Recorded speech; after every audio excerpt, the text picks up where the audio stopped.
So Jarmo had crossed the mountains, the crown of the world. He had started his descent and had come across a forest. Here, as he had been told, he would find another portal.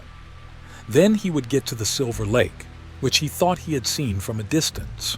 On his way, he passed more of Fantasia's creatures, which had become strange, distorted, wooden images of themselves.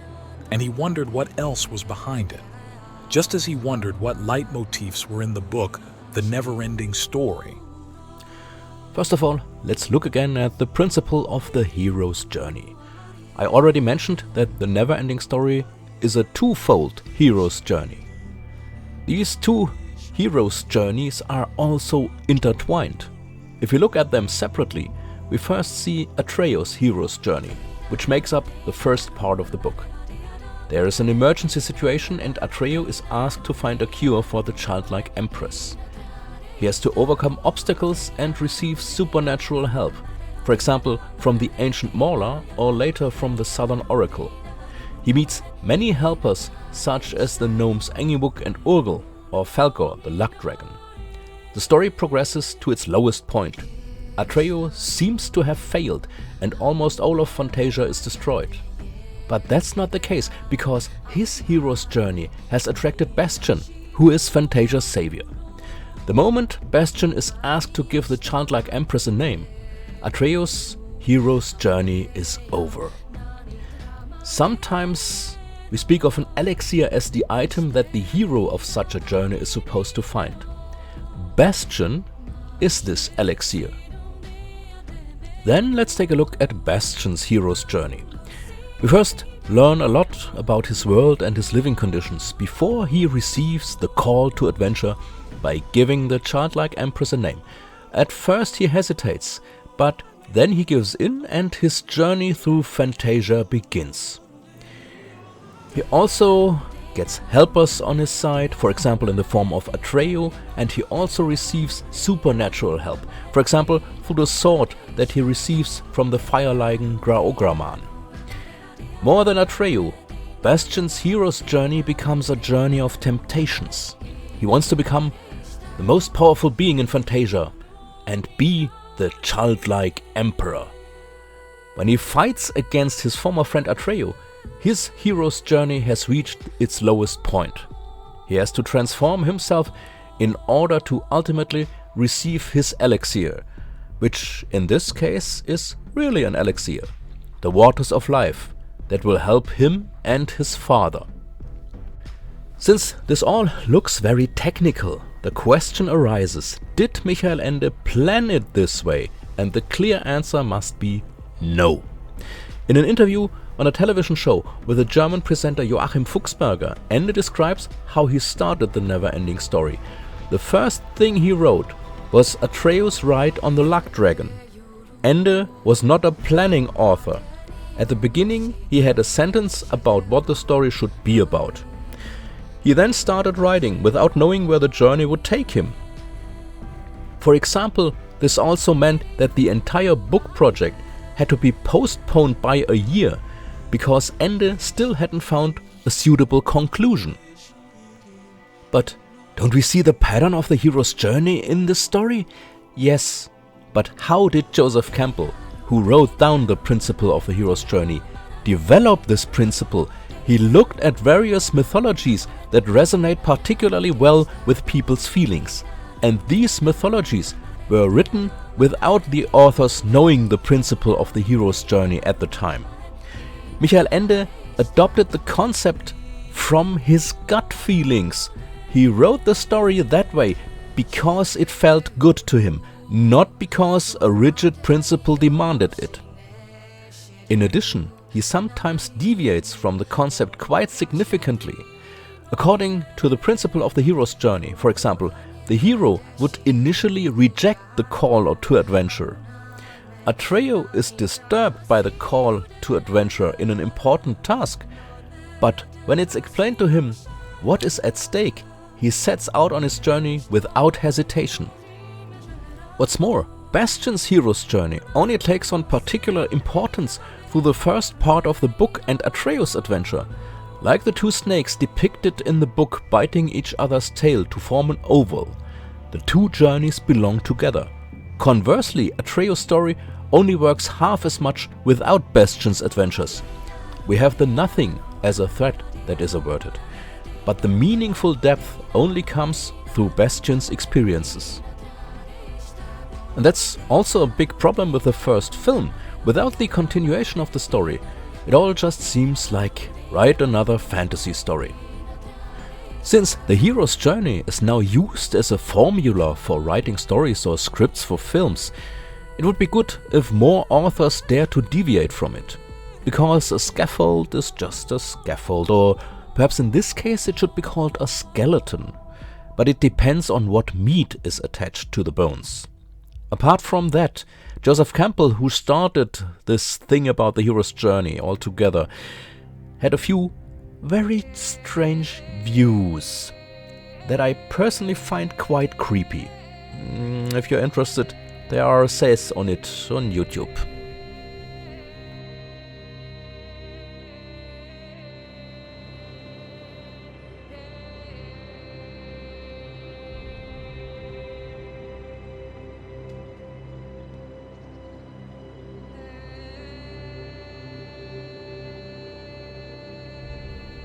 The Neverending Story is the title of the book we talk about all the time.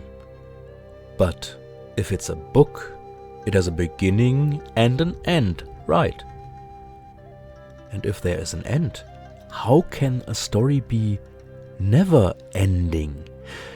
Unfortunately, this is one of those things that doesn't really come into play in any of the films, and therefore makes the title seem hollow, although it isn't at all. Because even as Bastion reads Atreus' adventures, a sentence that comes up again and again in the story stands out. But that's another story and should be told another time. Let's take the example of the physician Chiron, who visits Atreus to hand over Oren to him and send him on his quest. After Atreus leaves, we learn that Chiron never returned to the ivory tower and the childlike empress. We don't find out what he did instead, because that's another story. Or after the southern oracle is destroyed and the gnomes Engibuk and Urgel pack up and move away, we learn that Engibuk was to become the most famous gnome researcher, but not because of his research into the southern oracle. We don't find out more here either, because that's another story. Every story creates new stories, which in turn create more new stories.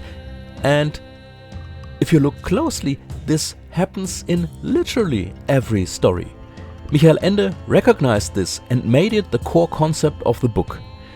This is also where the reader can become active themselves. If you want, you can imagine what Chiron did after Atreus left, or what Engibuk researched that made him so famous. It's all left to imagination. And that's why you can't really finish a story, so to speak. This brings us back to the two snakes that form an oval, a circle. They are Orin, the symbol of the childlike empress, the embodiment of fantasy itself. And to point this out once more, this is not Orin. There are two reasons why it is depicted in such a convoluted way in the films. Firstly, a simple oval seemed boring to the producers of the film. Secondly, the oval has a shape that cannot be protected by copyright, but a piece of jewelry like this can. So they can do merchandising. That's all. It's all merchandising.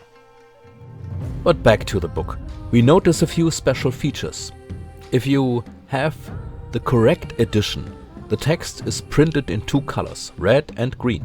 The text is red when it tells about the human world, green when it tells about Fantasia. Especially in the scene in which Bastion is drawn into the story by the old man from the Wandering Mountain, it becomes very clear on which side of reality the events are currently taking place. Another special features are the chapters. Each chapter is introduced by an initial, meaning the first letter of the page is printed in large. In the original edition, the letter was even integrated into a drawing created by the illustrator Rosa Quadflieg. There was a reason why these letters were so clearly pointed out. If you look closely at them, you will see that they are the letters of the alphabet in order. There is a foreword that has no initial, but the chapter after that begins with the letter A, and the last chapter begins with Z. That may have been one of the few really planned elements of the book, because as I said, the rest was written by Michael Ende the way it came to his mind.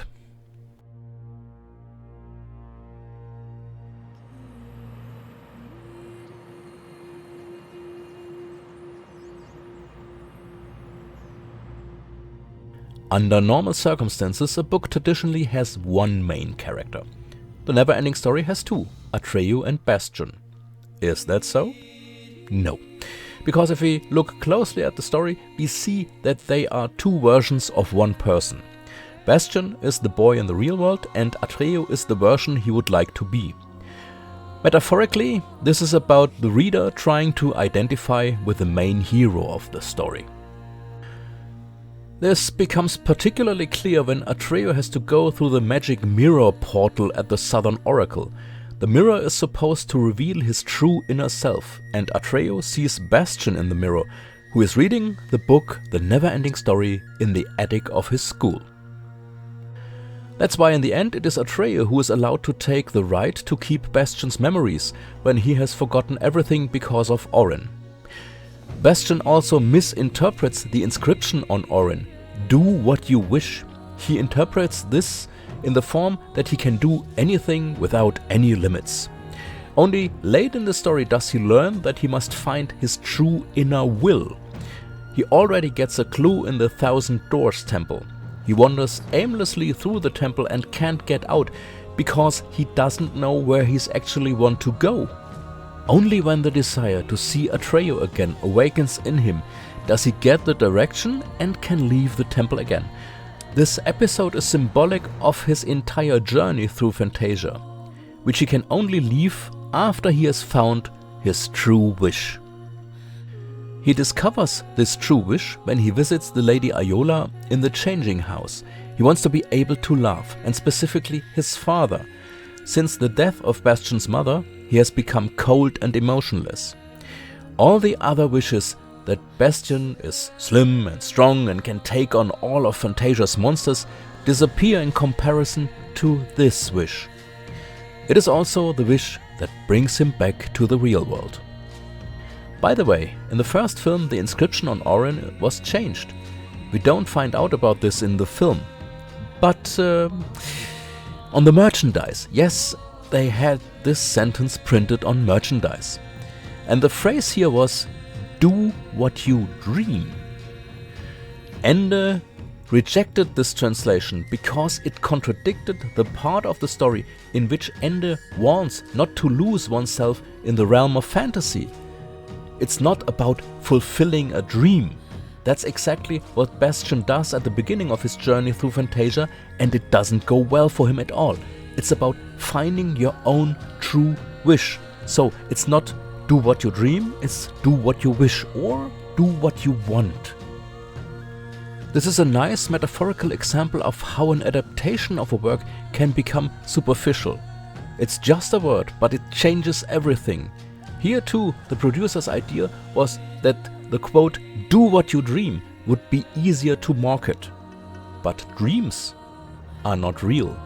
Wishes can become real.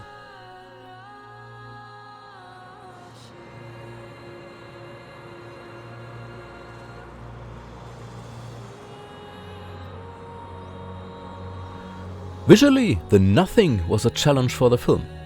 Ende had found a nice description. It's as if you were blind when you look at it.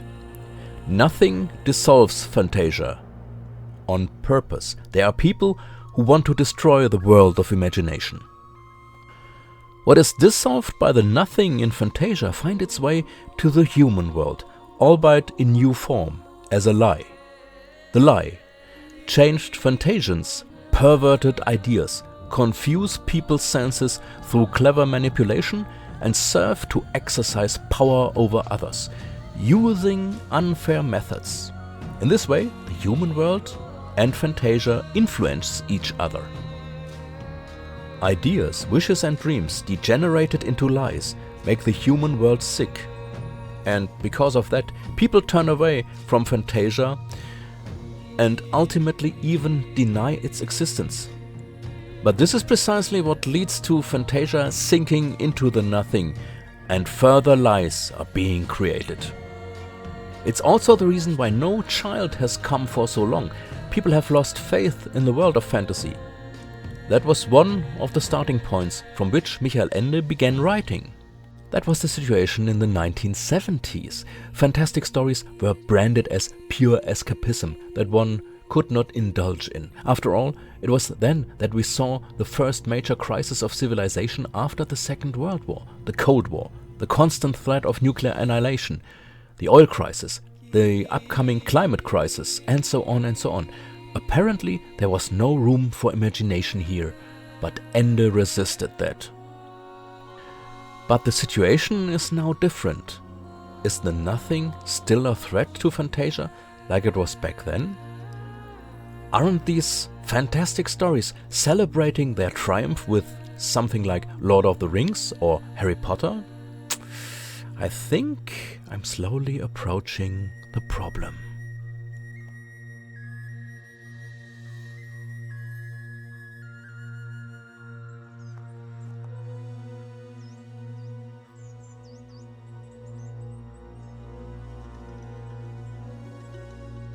While the nothing represents the lack of fantasy, with the childlike empress we have the representation of fantasy itself.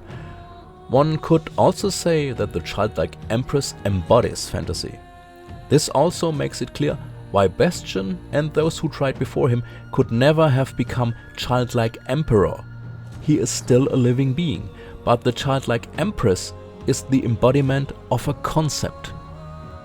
As this embodiment, she also carries all the characteristics of fantasy. She doesn't judge, she allows existence, even if it's an evil being like the werewolf Gmorg. That's why the plot from the series Tales from the Neverending Story is completely wrong when it describes the childlike empress and the sorceress Xayide as sisters. The goal here is to construct a concept that corresponds to the Asian yin and yang, that is, the opposites that cannot exist without each other. But with the Neverending Story, this is wrong, because the childlike empress already encompasses both yin and yang. She doesn't favor either side.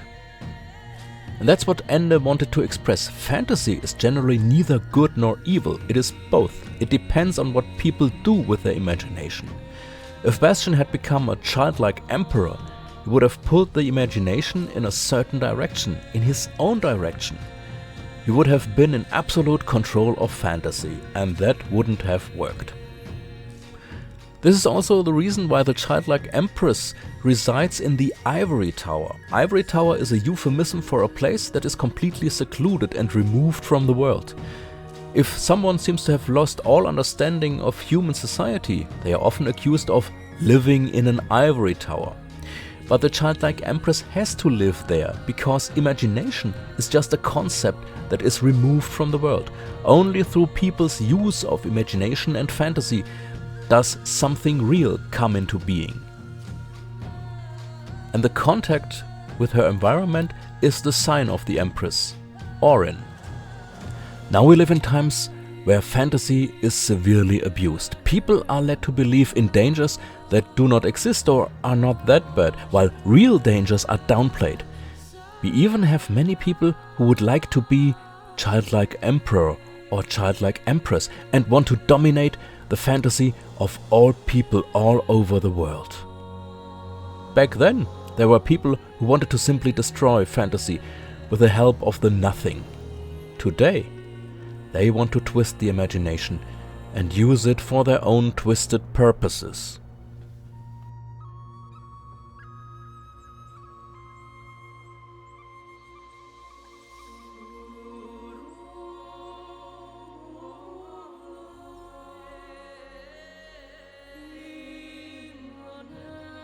Xayide, let's talk about her for a moment.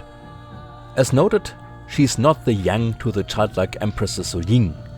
She's a creature of Fantasia and therefore in no way equal to the childlike Empress. She cannot directly harm the Empress herself. To conquer or destroy the Ivory Tower, she needs help. This help comes in the form of Bastion. Xayide is able to manipulate him and put him under her spell, and she's almost successful. She has at least achieved one goal: the destruction of the Ivory Tower. But then she's trampled by her own mechanical giants. Xayide stands for exactly those people in the story who have no power themselves and therefore exploit others who have more.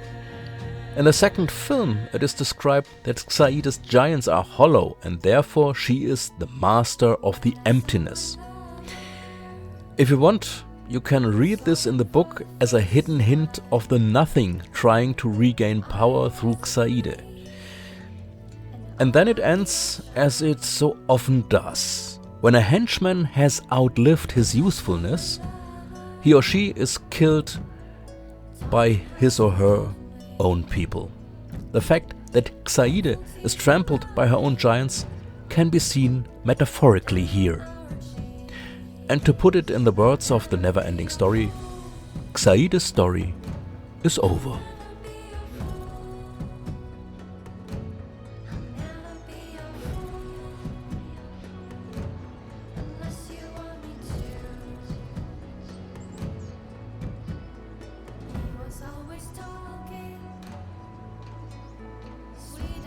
Iskalnari.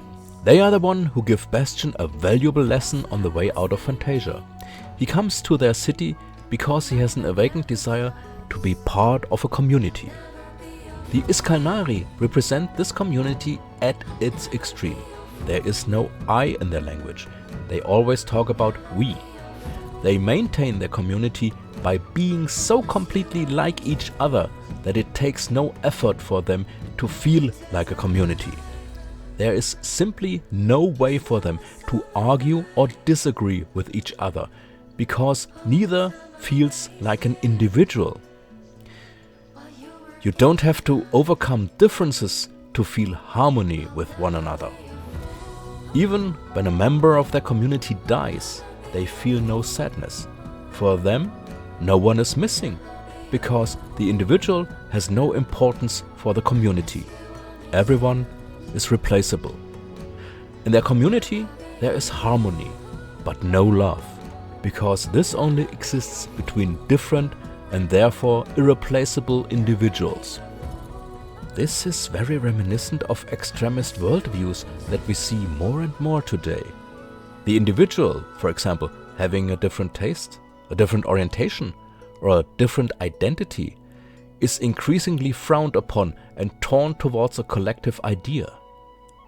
And anything that appears abnormal or unnatural to members of the community must be eliminated. I see a pattern here.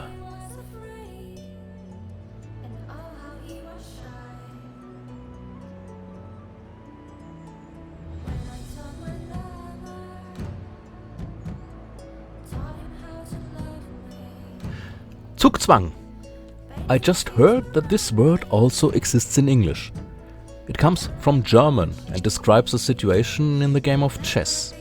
A player has managed to maneuver his opponent into a hopeless situation. No matter what move the player makes next, it will be to his disadvantage.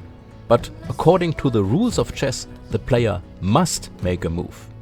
So he is under compulsion to make a move.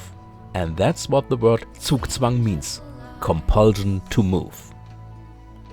I'm under a compulsion to move as well, because I have to go on and wait a moment.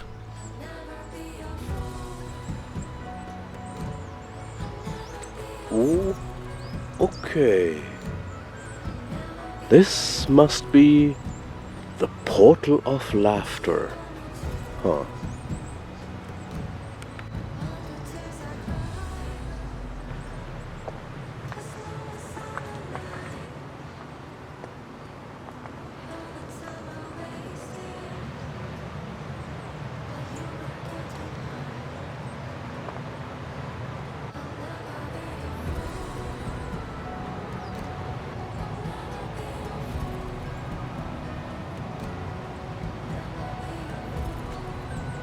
The portal of laughter.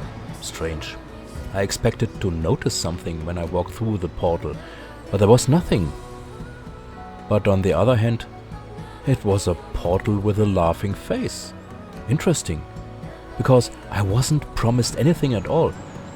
Only that it would be the portal of laughter, and that was it. The rest was my expectation that it was something special. It's like in the real world.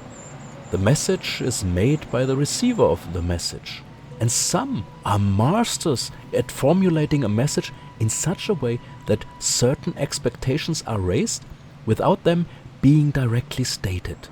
Then the person who spoke the message can always excuse himself with, "I didn't say that." And that is something that is emphasized again and again in the Neverending Story. Things have to be called by their right name. Bastion gives his sword a name, or the glowing stone.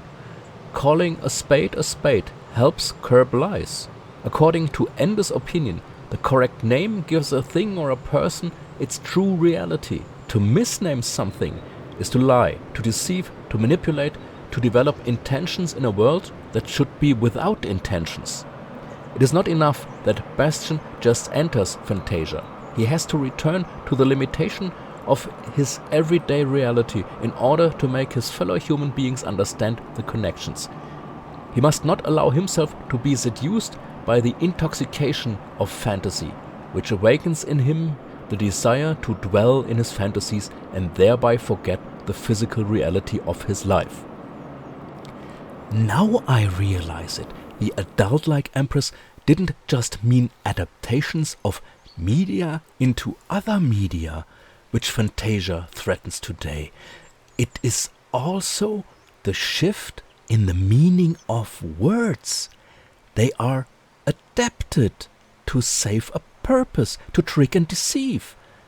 And that's just what happens, for example, with the word woke, which actually means being attentive and awake to social injustice. Its meaning has been twisted into the exact opposite, just as the creatures of Fantasia are only wooden twisted images of themselves. There are people who try to make certain words meaningless. They don't want to destroy fantasy anymore. They want to control it. And one way to do that is to twist words. That's what's causing us problems today.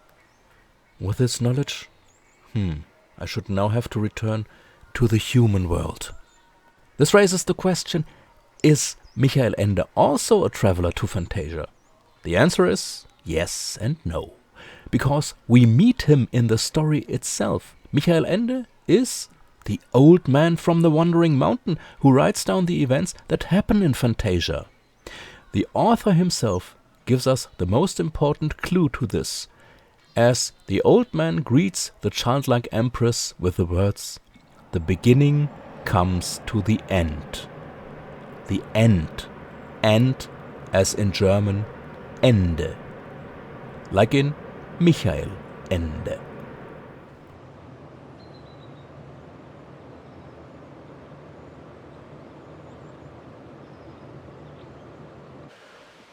Okay, I've got the feeling that I'm very close to the solution. So I've got to get down here, this forest, and... what is that?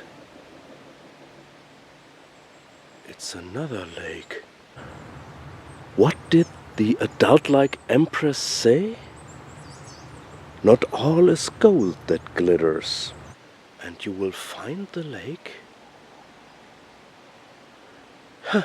when you don't search it. Could it be this?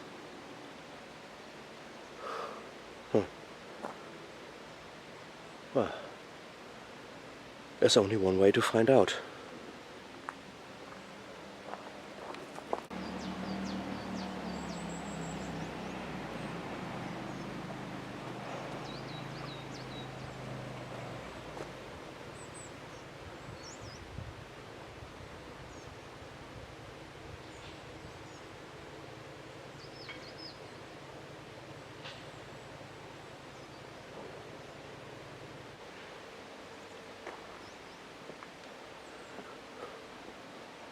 Oh, oh, oh, oh, okay.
Let's try.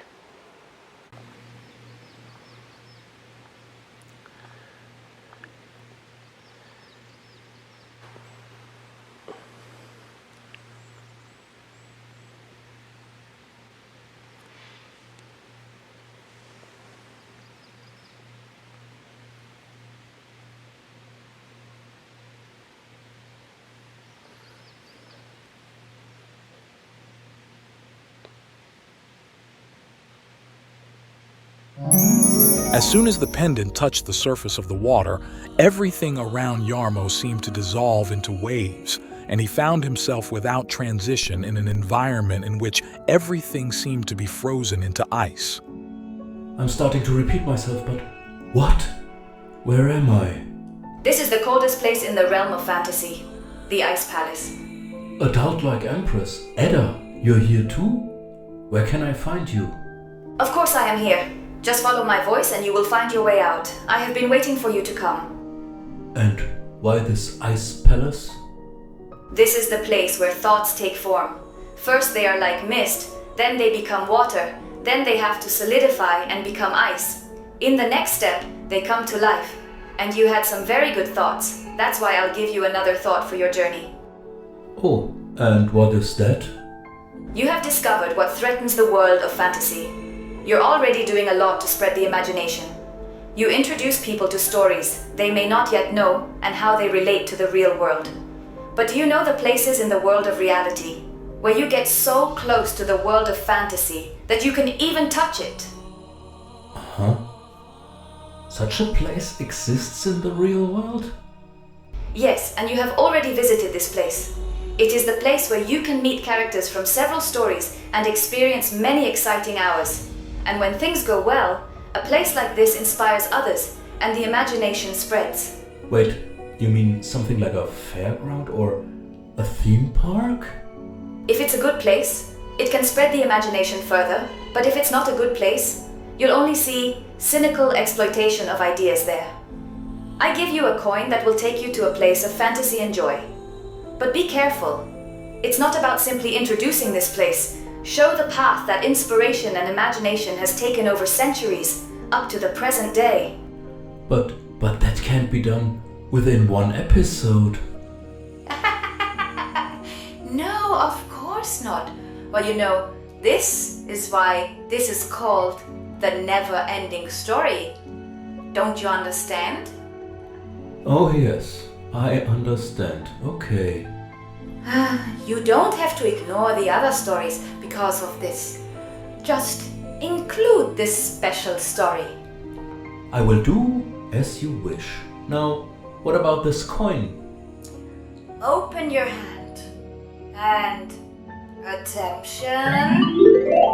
Wow. Hey, wait. I know this image. That's good. That's very good. And now you are being taken to a place where the soul started. When you get there, you will realize it, and you will also know where to start. this special story. Farewell, farewell, my dear. Maybe you find me a new name, and we shall meet again. Farewell, farewell.